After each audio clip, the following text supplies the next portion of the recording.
Chers frères et sœurs, amis de Dieu, bienvenue à Parole de Dieu au quotidien.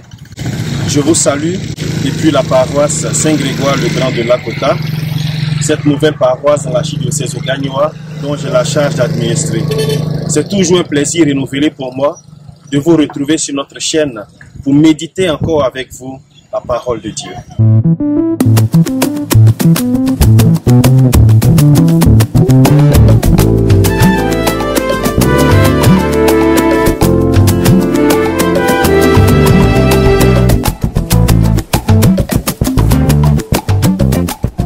Nous sommes au dimanche 12 mars 2023, troisième dimanche du temps de Carême.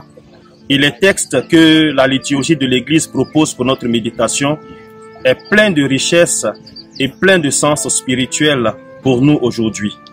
La première lecture est tirée du livre de l'Exode, au chapitre 17, versets 3 à 7.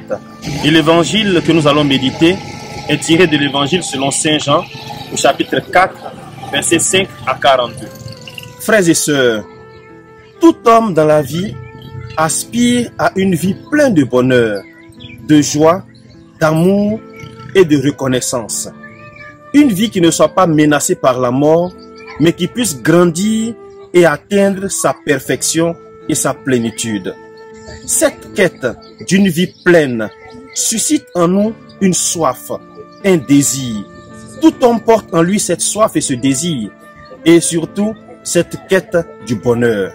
Généralement, quand nous sommes dans une situation de manque, lorsque nous rencontrons des difficultés, lorsque nous traversons des épreuves, c'est là que cette soif devient plus intense dans notre vie. C'est là que nous expérimentons ce désir profond qui crie de notre cœur. Frères et sœurs, c'est ce que nous voyons dans la première lecture à travers le peuple des Hébreux, dans sa traversée du désert. À la réalité, cette traversée du désert est une preuve pour ce peuple.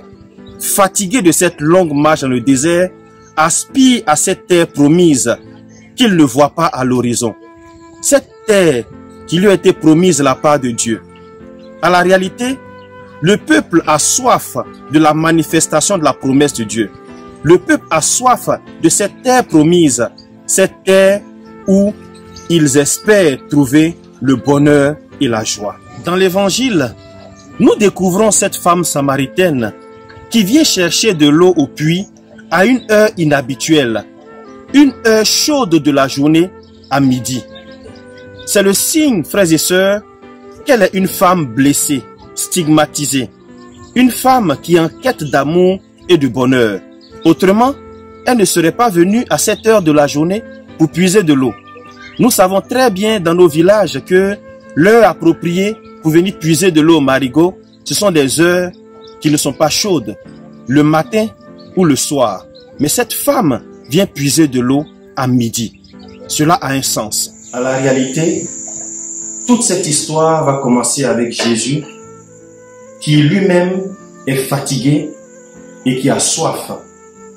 Il demande à cette femme samaritaine de lui donner à boire. Quelle est donc la portée spirituelle de cette rencontre entre Jésus et la Samaritaine? En effet, frères et sœurs, Jésus vient toujours à la rencontre de chacune de nos vies. C'est lui qui prend toujours l'initiative. Il vient toujours nous rencontrer au carrefour de nos manques, de nos souffrances et de nos besoins, de nos désirs d'aimer et d'être aimé. Et il nous dit, comme à la femme samaritaine, « Donne-moi à boire ». Jésus a soif de nous, d'entrer en relation avec nous. C'est toujours lui qui fait le premier pas. Avant que nous nous mettions à le rechercher, il nous cherche déjà et il nous trouve. Comme la femme samaritaine, ouvrons nos cœurs blessés au Seigneur. Offrons-lui nos désirs et notre soif de vie et de bonheur. Regardons un peu la vie de la femme samaritaine.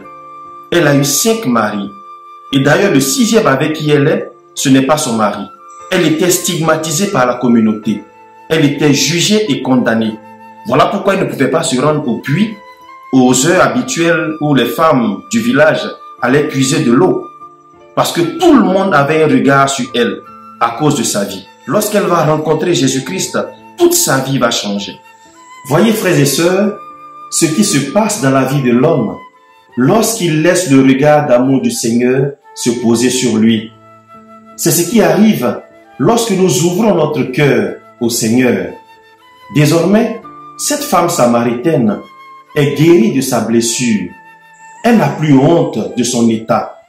Elle dépose donc sa cruche et va dans le village pour rendre témoignage du Christ auprès des habitants. À partir de ce témoignage, un village samaritain qui depuis longtemps était en conflit avec les Juifs fait bon accueil au Seigneur. Et à travers la prédication de Jésus-Christ, cette contrée va recevoir le salut.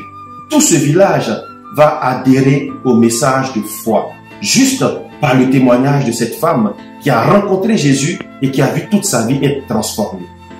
Voici, frères et sœurs, la beauté de la rencontre avec le Christ. Ayons les uns pour les autres en ce troisième dimanche du carême, afin que nous puissions ouvrir nos cœurs au Christ, qui a soif de nous et qui veut combler nos désirs et prendre sur lui toutes nos blessures et faire de nous de vrais adorateurs du Père, ceux qui adorent le Père en esprit et en vérité.